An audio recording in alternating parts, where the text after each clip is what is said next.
Perkenalkan, nama gue Aura. Di sini gue ditemenin sama kakak cantik, yaitu ada Nur Halijah. Hai. Di sini juga ada Diana. Hai. Di sini kita mau ngebahas tentang kesetaraan gender di politik Indonesia, di mana yang kita ketahui negara kita itu disebut dengan negara yang berkembang dan menerapkan sistem yang demokrasi. Namun, di mana hak untuk dipilih dan memilih tentu menjadi sebuah keunggulan di negara kita. Tetapi yang terjadi saat ini, politik kita menjadi suatu hal yang sangat sulit untuk kaum-kaum perempuan. Nah, gimana nih buat Nur Halijah tanggapannya tentang apakah kelompok kaum perempuan dari parlemen politik sudah cukup kuat untuk menyalurkan aspirasi masyarakat? Ya, jadi tuh sebenarnya sejak awal reformasi itu peran kaum wanita dalam dunia politik itu terus digaungkan. Karena tuh kaum perempuan itu tuh sangat semangat untuk menjunjung tinggi emansipasi, yakni untuk menyamaratakan kesempatan setiap orang dalam mengambil kebijakan tanpa memandang gender. Keterwakilan perempuan di politik itu sebenarnya sudah diatur di dalam undang-undang partai politik. Partai politik itu disyaratkan untuk mengatur 30% keterwakilan perempuan dalam anggota parlementer. Namun tuh dalam kenyataannya standar 30% itu nggak pernah sejalan gitu sama realita yang ada di lapangan gitu. Oh, jadi tuh apa yang dicantumin sama apa yang jadi realitas itu nggak sama ya? Iya, betul banget. Tapi menurut sama sih pendapat saya sama pendapat Lija juga tentang apa ya kaum perempuan di politik gitu kan. Emang nggak tahu kenapa ya, maksudnya nama perempuan tuh selalu dibawakan gitu, selalu di apa ya, enggak Kalau di urutan bawah gitu ya, bukan prioritas gitu. Itu kayak misalkan kurang dianggap ya. Kurang dianggap gitu, kayak seakan-akan tuh perempuan tuh nggak punya wawasan tentang politik juga gitu kan. Padahal kan setiap orang, setiap mau cewek mau cowok itu kan boleh siapa saja gitu ya yang mau jadi apa ya, anggota dewan, pokoknya yang tentang politik lah ya. Tapi kenapa di Indonesia tuh selalu apa ya, kayak seakan tuh kayak ada ketimpangan gitu ya. Jadi ya bener sih yang tadi bilang Lija, dibedakan gitu ya, lebih tepatnya kayak antara cowok dan cewek tuh yang lebih diagung-agungkan laki-laki ya, mungkin gitu. seakan-akan tuh laki-laki tuh berhak gitu, nomor satu gitu buat tahu tentang politik di Indonesia. Sebenarnya politik juga kan nggak melulu tentang laki-laki gitu kan. Politik juga kan ya berhak lah ya perempuan gitu kan, kaum perempuan buat menyuarakan haknya juga gitu kan. Jadi ya gimana ya, kayak kurang ya di Indonesia itu ya tentang kesetaraan gender di Lebih politik. banyaknya tuh laki-laki mungkin ya. Kalau perempuan udah deh di dapur aja gitu. Mungkin itu karena stigma orang-orang dulu kali ya. Jadi menganggap perempuan tuh selalu dinomor duakan gitu kan, kayak gitu. Tapi nih, menurut Diana, apakah perempuan masih hadapi permasalahan untuk terjun ke politik? Gimana nih tanggapannya? Ya, jadi menurut gue realita tuh menunjukkan keterwakilan perempuan di lembaga DPR Republik Indonesia ini tidak lebih dari 20%. Nah, data di tahun 2019 itu menunjukkan bahwa total anggota dewan dari kaum perempuan sendiri itu di Indonesia hanya sebanyak 114 orang. Di Asia Tenggara, jumlah keterlibatan kaum perempuan di parlemen Indonesia masih tertinggal jauh. Nah, itu kan hal itu dibuktikan dengan semakin berkurangnya kursi parlemen untuk perempuan. Karena kan harusnya pada dasarnya posisi perempuan itu masih dibutuhkan untuk kesejahteraan kaum hawa ya, untuk menyuarakan gitu. Kayak misalnya tentang apa sih, tentang kekeluargaan juga kan diatur dalam undang-undang gitu ya, perempuan ikut andil dalam keluarga. Iya, gitu. Malah lebih banyaknya tuh perempuan dalam keluarga tuh yang bekerja lebih banyak perempuan. Kalau semisalkan perempuan ada di anggota parlementer kan setidaknya mereka bisa menyuarakan Aspirasi gitu ya. masyarakat, atau mungkin bisa menyuarakan apa yang ada di hati mereka gitu kan, pasti kan. Gini ya maksudnya.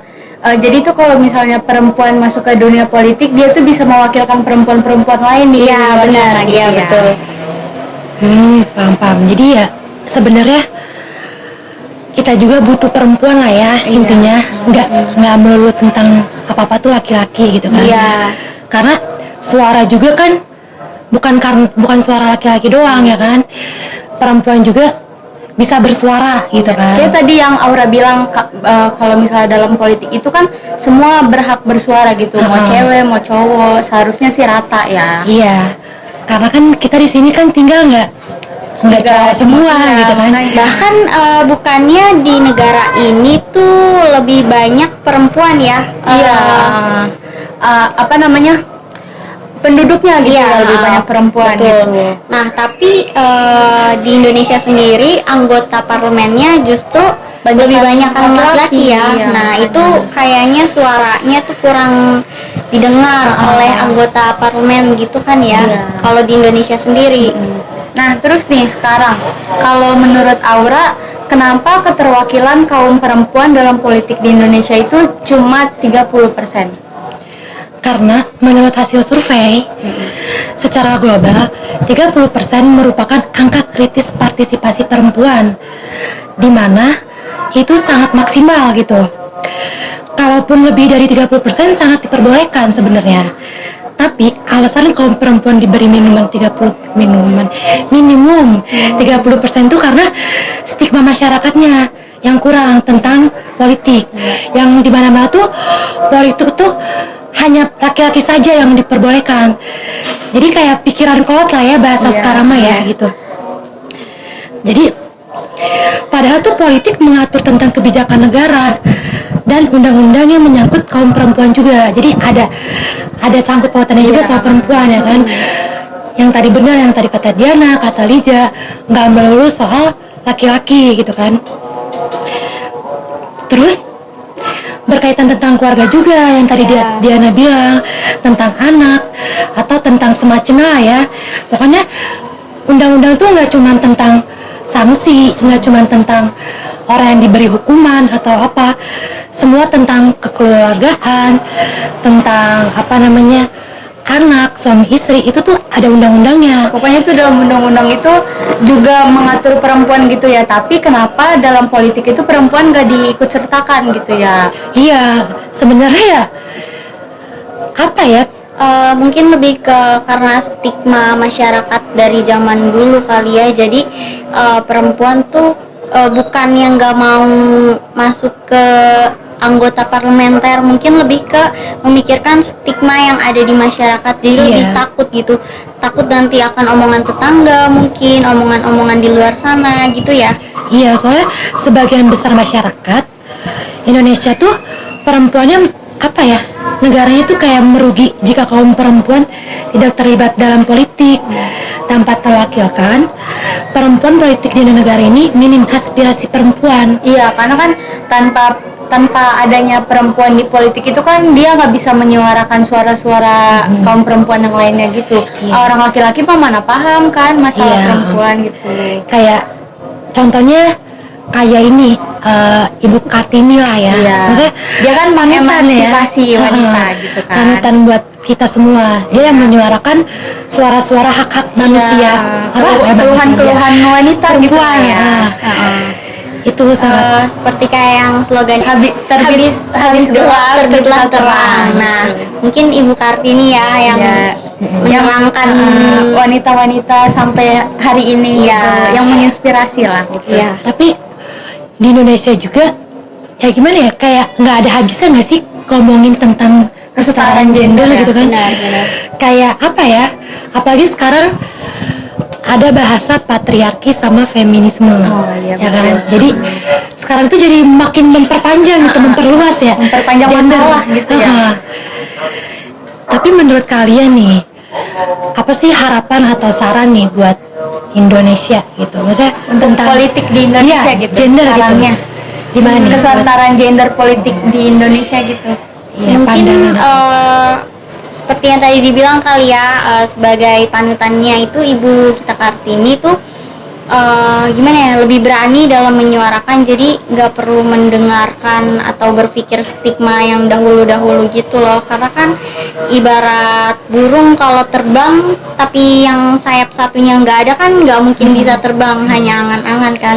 Jadi emang lebih bagusnya tuh ya bersama-sama gitu. Laki dan perempuan seimbang gitu ya. Iya, betul. Biar terbangnya bisa semakin tinggi. Iya, benar-benar. Kalau Liza gimana nih? Ada tambahan atau? Iya, seharusnya ya politik di Indonesia itu seharusnya berkembang lah ya. Jadi tuh politik di Indonesia itu seharusnya juga mengikut sertakan wanita gitu. Jadi gak apa-apa laki-laki mulu yang diandelin gitu. Kan perempuan kan juga punya keluh kesahnya sendiri gitu kan. Ya makanya harusnya gitu loh. Semoga aja Indonesia seperti itu.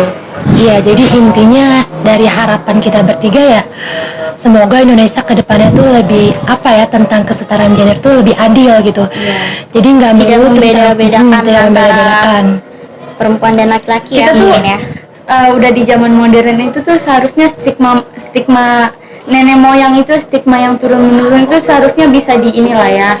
Nggak mungkin kalau dihilangkan nggak bisa Iya. ya, tapi lebih Berkembang dikurangi gitu loh gitu ya. pikirannya gitu Iya, ya. benar. Iya, jadi semoga aja Indonesia lebih baik ya, nggak sih? Amin. Apalagi politiknya. Ya, amin. Semoga juga buat apa ya, dewan-dewan yang kaum perempuannya juga Lebih mau kali ya turun langsung ke sebagai dewannya gitu Gak ya. usah takut gitu loh ya masuk politik gitu. iya. Pokoknya kalau misalkan emang kita berhak gitu, intinya berhak menyuarakan kita di sendiri, bahkan pun orang lain gitu. Ya dah. Mungkin itu aja kali ya. Ada yang mau tambahin? Udah ya, cukup ya? Cukup. Ya dah, mungkin itu saja pembahasan kita kali ini. Mohon maaf bila banyak kata atau belibet sedikit gitu ya. Wabillahi taufiq wal hidayah. Wassalamualaikum warahmatullahi wabarakatuh. Dah.